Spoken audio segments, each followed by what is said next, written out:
friends, in this tutorial we discuss about standard tool set. You can get it from view, toolbar, and then you can select views in this list.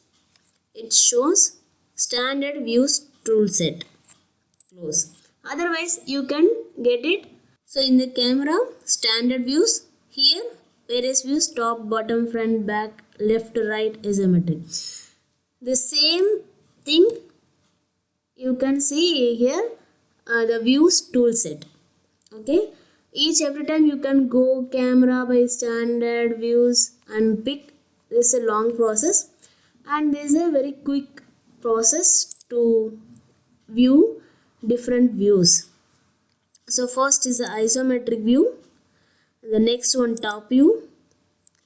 So these views are based on this red, green and blue axis.